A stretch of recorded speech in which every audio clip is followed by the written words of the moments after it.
అత్యుత్తమ ప్లేస్మెంట్స్ తో ఎంఎన్సీ కంపెనీలలో ఉద్యోగమే లక్ష్యమా? ఇంజనీరింగ్ చదవాలనే మీ పిల్లల కలని కేజీ రెడ్డి కాలేజ్ తో నిజం చేసుకోండి. ఆటకి ప్రాణం పల్లవి అయితే ప్రేమకి ప్రాణం ప్రేయసి కాదా.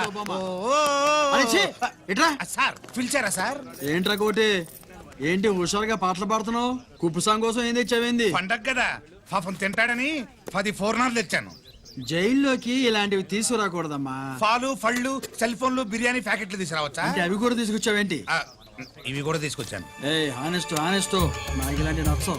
అంతసేపు చూసుకోకలేదు, అవి దొంగ నోట్లేం కాదు, మంచి నోట్లే. ఏమో ఎవరు నమ్మొచ్చాడు. Safe side. ఇంకేంటి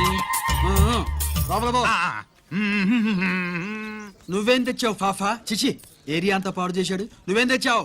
నేనేం తెచ్చానో నువ్వు చూడలేవుగా. అలా చూడకూడని వాటిని జైల్లోకి తీసుకురాకూడదా? మా రూల్స్ ఒప్పుకోవు. నేను ఇచ్చేదానికి మా నాన్న ఒప్పుకోడు. అంటే అర్థం కాలేదా? నేను తెచ్చింది మా బావ మీద ప్రేమ. అబ్బో, లోపలికెళ్ళి కురిపించుకో. అలాగే ఇలాగే ఫద ఫదవే వయ్యారి గాలి ఫటమా, పైకి పక్షిలాగా ఎగిరిపోయి పక్క చూపు చూసుకుంటూ తిరిగి. బాంబులా? నా బ్యాగ్ లో బాంబులు ఉంటాయేంటి?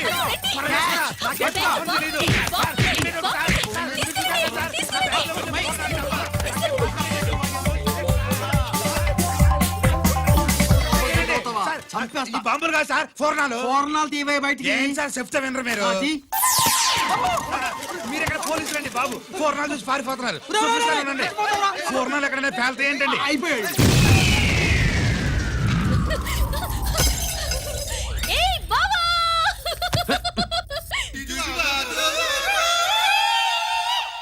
పూర్ణాలు బాంబుల్లా ఫేలిపోయినాయి ఏంటి? వాడిని కస్టడీలో తీసుకోండి. అలాగే పయనించే ఓ చిలుక పారిపో. ఏంటి ఇది? నీ పనేనా? అవును బావా, దీనికోసమే. జైల్లో అయితే జైల్లో కాపురం చేస్తే కృష్ణుడు పుడతాడంట. పుడతారు. మీరు ఇక్కడ నా జైల్లో కాపురాలు చేసి పిల్లల్ని కంటే మేము జోల పాటలు పాడుతూ కూర్చుంటాం. ఇక్కడ ఆడి చేయకూడదు. దొరికేవే తల్లి. ప్రేమికులు వేరు చేస్తావా? నువ్వు నాశనం అయిపోతావు. ఈ ప్రాబ్లం ఉంటుందని ఊహించే చుట్టుపక్కల ఏ ఇల్లు లేకుండా పొలంలో కట్టుకున్నా. బయటికి ఎప్పుడు వస్తావు బావా? అన్నయ్య గురించి ఆలోచించి ఆగానే, లేకపోతే జైల్లో ఒక లెక్క. నీకు ఏది లెక్క ఉందో ఆయన. వస్తా బావా. నువ్వు రావద్దే, నేనే వస్తా. హలో సార్, జగదాంబ సెంటర్ లో ఒకతని కారు గుద్దేసిందండి. అక్కడ మా ట్రాఫిక్ కానిస్టేబుల్ శామ్యుల్ అని ఉంటాడు, అతనికి చెప్పబోయా. గుద్దింది అతన్నే sir. Good morning sir. Good morning. ఏమండి సుబ్రహ్మణ్యం గారు? Sir good morning sir. Good morning. నాకేమైనా ఫోన్లు వచ్చాయా? హోమ్ మినిస్టర్ పేషెంట్ నుంచి ఫోన్ వచ్చింది. మ్యాటర్ ఏంటి? ఏం లేదు సార్. ఇంకా డీజీపీ ఆఫీస్ నుంచి ఫోన్ వచ్చిందండి. మ్యాటర్ ఏంటి? ఏం లేదు సార్. డేటా కలెక్ట్ చేయండి. Okay sir. ఇంకా స్వాతి అంటే 3 సార్లు ఫోన్ చేసింది సార్.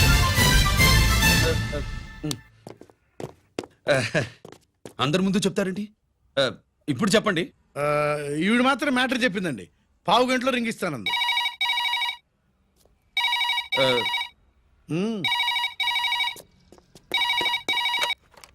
హలో. హాయ్ రంజిత్, నేను స్వాతిని. హాయ్ స్వాతి, ఎక్కడి నుంచి? హైదరాబాద్ నుంచి. మొన్న మా మమ్మీ నేను మీ ఊరు వచ్చాం. మరి కలవలేదే? ఎలా కలవమంటావు? అప్పుడు నువ్వు మీ తమ్ముడిని అరెస్ట్ చేసి తీసుకెళ్తున్నావు. ఆ టైంలో పలకరించడం బాగుండదని మమ్మీ తీసుకొచ్చేసింది. ఏం చేశాడు నీ తమ్ముడు? వాడు తప్పేం లేదు. నా మీద కోపంతో వాడిని ఇరికించారు. వారం రోజులు అంతా సాల్వ్ అవుతుంది. వాడు రిలీజ్ కాగానే నువ్వు మీ అమ్మతో మా ఇంటికి వచ్చినట్టు నేను మా అమ్మ నాన్నలతో మీ ఇంటికి వస్తా, ముహూర్తాలు పెట్టించడానికి.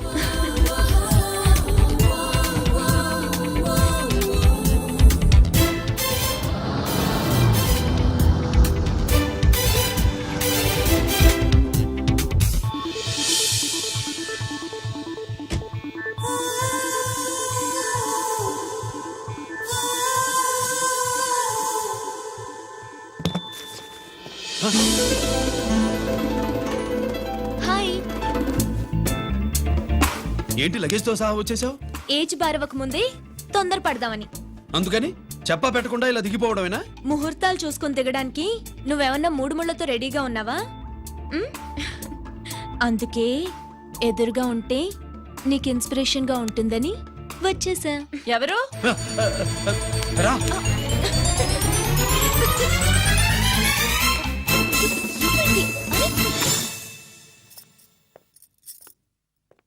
ఏంటి రాజేశ్వరి ఎవరొచ్చారు?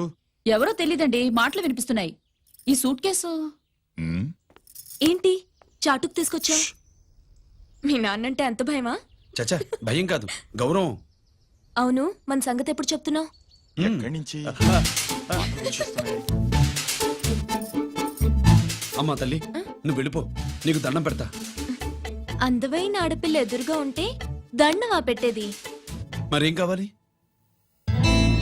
ఆ, ఇక్కడ ఆ,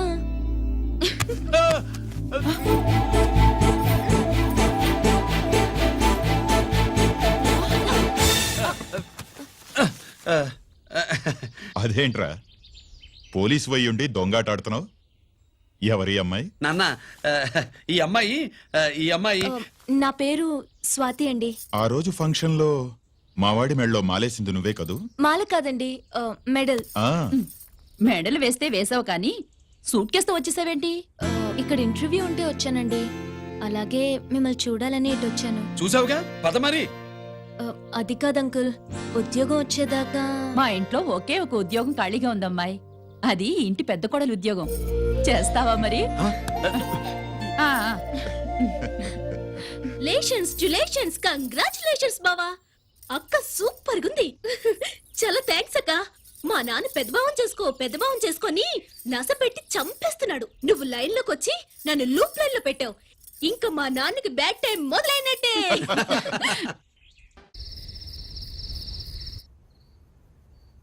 రంజిత్తో నీ పెళ్లి జరగదు, మర్చిపో.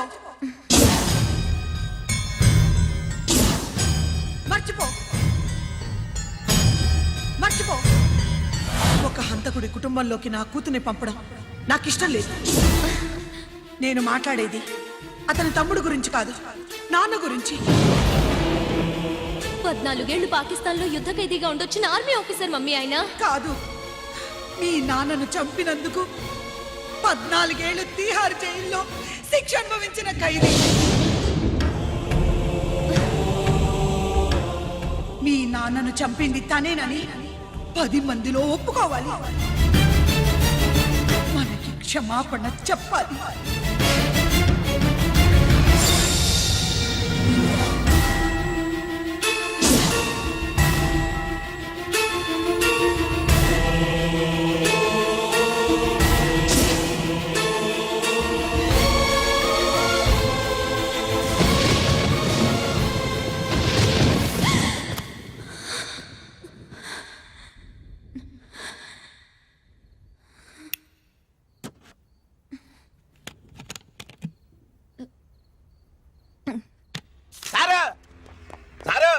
గుడివాడి కైలాసం గారి కొడుకు గారు తమను కలవడానికి వచ్చేసారు. పిలవమంటారు ఏంటి? వాడు వచ్చాడా, నువ్వు తీసుకొచ్చావా? నాకేం తెలుసు సార్. పోనీ వాళ్ళ నాన్న తెలుసా? అమ్మతో ఆడు కూడా తెలవచ్చు సార్. పేరు గోత్రం చెప్తుంటే తెలిసేమో అనుకున్నాలే. రమ్మను. ఒరే కిరణం, నీ నాన్న గుడిని మింగేసే రకమైతే ఈడ దేశాతాబ్దంలో కట్టారు. అప్పుడెంత మింగేసినారు కూడా చెప్పేసి రకం. కొంచెం జాగ్రత్త. రే రారవే.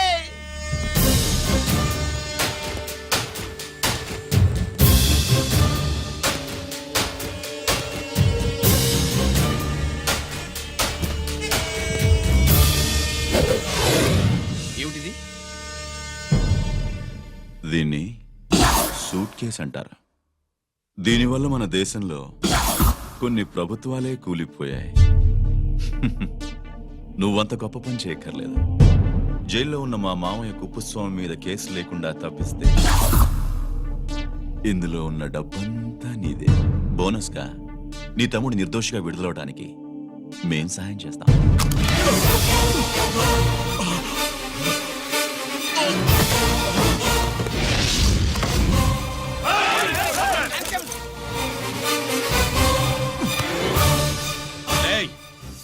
దీన్ని పిస్టల్ అంటారు. దీనివల్ల కొన్ని దేశాల్లో విప్లవాలే వచ్చాయి. దీనికి సంఘ వ్యతిరేక శక్తుల్ని కాల్చి చంపిన చరిత్ర ఉంది. నీలాంటి వాళ్ళని ఎన్కౌంటర్ చేసిన బ్యాక్గ్రౌండ్ ఉంది. మీ తమ్ముడి జీవితం మా చేతుల్లో ఉందని తెలిసి కూడా ఎదురొస్తున్నావా? నీ జీవితమే నీ చేతుల్లో లేదు. నా తమ్ముడి జీవితం గురించి నీకెందుకురా వర్రీ? నోకరాజు, సరే సూట్ కేసు లోపల పెట్టిమంటారా? ఎత్తి వీడి నెత్తిని పెట్టు.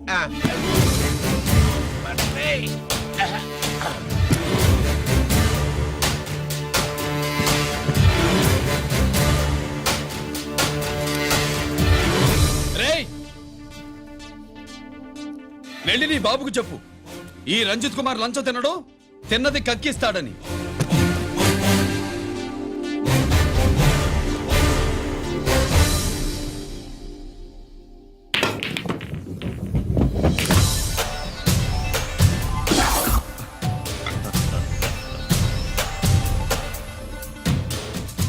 రూల్స్ పాటించే పోలీస్ ఆఫీసర్వి రూల్ తప్పి ఆట ఆపావేంటి? నీకు ఆడడం తెలుసు, నాకు ఆడుకోవడం కూడా తెలుసని నీకు చెప్పడానికి. బాల్ని పాకెట్లో వేసే క్యూ నీ చేతిలో ఉంది, లాకప్లో తోసిన వాళ్ళని ఎర్రగొట్టే లాఠీ స్టిక్ మా చేతుల్లో ఉంటుంది. సూట్ కేస్ తిప్పి పంపించావు కదా, నిజాయితీ పరుడి ఫేస్ ఇలా ఉంటుందని చూపించడానికి వచ్చావా? అవినీతి పరుడి ఫేస్ ఎలా ఉంటుందో చూసి వేటు తప్పదని హెచ్చరించడానికి వచ్చా. ఏంట్రా మేం చేసిన అవినీతి? టెండర్లు పాడి నాసిరకం ప్రాజెక్టులు కట్టి జనం డబ్బు వృధా చేస్తున్నావా? హాస్పిటల్ కి కల్తీ మందులు అమ్మి సొమ్ము చేసుకుంటున్నావా? ఆయుధాలే కదా అమ్ముకుంటున్నావు. దీనివల్ల ప్రజలకేంటి నష్టం? ఆ నష్టం కళ్ళకు కనిపించదు. తుపాకీ తీవ్రవాది చేతిలో ఉంటే అధికారులు భయపడుతున్నారు. మంత్రులు, రాజకీయ నాయకులు ప్రాణాలు గుప్పెట్లో పెట్టుకుని పాలన సాగిస్తున్నారు. తీవ్రవాదికి భారతదేశంలో కొన్ని రాష్ట్రాలే భయపడితే ఉగ్రవాదికి అమెరికా, బ్రిటన్ లాంటి అగ్రదేశాలే వణికిపోతున్నాయి. దేవుడిచ్చిన తెలివితేటల్ని ఇలా ఆయుధాలమ్మి కోట్లు గడిస్తున్నారు. నీలాంటి వాళ్ళ ఆట కట్టించడానికే దేవుడు నాలాంటి ఆఫీసర్లను పుట్టిస్తాడు. నీలాంటి ఆఫీసర్లని చెస్ బోర్డ్ లో పావుల్ని కదిపినట్టు కదిపి మా ఇష్టం వచ్చిన చోటికి ట్రాన్స్ఫర్ చేయించే కెపాసిటీ ఉన్న పార్లమెంటేరియన్ ని నేను. ఆల్రెడీ మీ తమ్ముణ్ణి బోనెక్కించా. మాట వినకపోతే ఏం చేస్తావు? ఏం చేస్తావు? నీ ఇంటి పేరు గుడివాడ, నీ ఊరు గుడివాడ. చెప్పరా, గుడివాడకి ఏ పక్క నీ అడ్డ? హనుమాన్ జంక్షన్ వైపా, పామర వైపా? ఈ సైడ్ అయితే ఆంజనేయ స్వామికి బలిస్తా, ఆ సైడ్ అయితే ఉయ్యూరు షుగర్ ఫ్యాక్టరీలో క్రష్ చేస్తా. Count your number of days.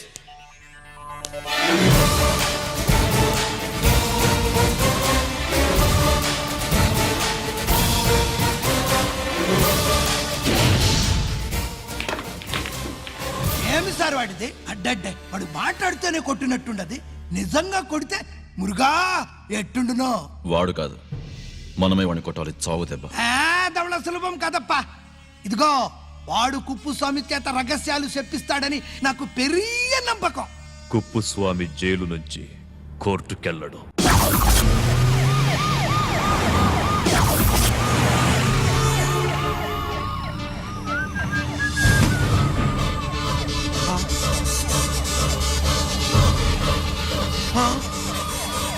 Bomb Babu, bomb Babu, bomb.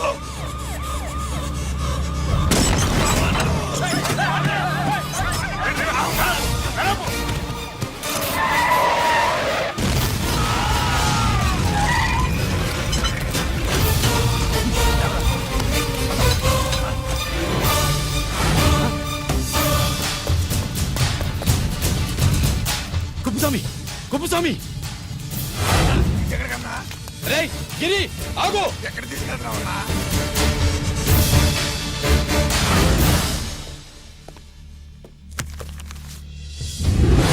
ఇదేంటయ్యా, ఇతను ఇంకా ఉద్యోగంలోనే ఉన్నాడా? పీకేయమని చెప్పాగా. చెప్ప పెట్టకుండా తీసేయడానికి ఇది పొలిటికల్ పోస్ట్ కాదు, పోలీస్ డిపార్ట్మెంట్ ఉద్యోగం. మరి కుప్పుస్వామిని నీ కళ్ళ ముందే పేల్చేస్తున్నప్పుడు ఏమైందంట మీ పోలీస్ డిపార్ట్మెంట్? ముఖ్యమంత్రి దగ్గర నుంచి మంత్రుల దాకా అందరూ బుల్లెట్ ప్రూఫ్ జాకెట్లు ఎందుకు వేసుకుంటున్నారు తమరు ఎక్స్ప్లెయిన్ చేస్తే మీ ప్రశ్నకి నేను మా డిపార్ట్మెంట్ తరఫున సమాధానం చెప్తాను సార్. ఏంటయ్యా రెచ్చిపోయి మాటకు మాట మాట్లాడుతున్నావు? కుప్పుస్వామితో పాటు నీ తమ్ముడు కూడా అదే వ్యాన్ లో ఉన్నాడు కదా, వాడు ఎందుకు పేలిపోలేదు? ఎలా తప్పించుకున్నాడు? ఇంతకీ మీ బాధ కుప్పుస్వామి పోయినందుక, మా తమ్ముడు తప్పించుకున్నందుక? నువ్వు నీ తమ్ముడిని తప్పించినందుకు. మంత్రి గారు, నోటికి ఏది వస్తే అది మాట్లాడడం మీ రాజకీయ నాయకులు చేసే పని, మా పోలీసుల పని కాదు. మా తమ్ముడితో పాటు కోటిగాడు కూడా తప్పించుకున్నాడు. వాళ్ళిద్దరు పారిపోయారు. ఎవరైనా తప్పించారో 24 గంటల్లో డిఐజీ గారి టేబుల్ మీద పెడతాను. అదేంటయ్యా అంత రెక్లెస్ గా మాట్లాడేళ్తాడేంటి? చేతులు తడుపుకునే ఆఫీసర్లైతే మీలాంటి వాళ్ళని చూసి నీళ్లు నవ్వులుతారు. గుండెలు మండే ఇలాంటి వాళ్ళు నిప్పులు కక్కి వెళతారు. సాయంత్రంలో పతను మీ వాళ్ళను పట్టుకోకుండా చూసుకోండి.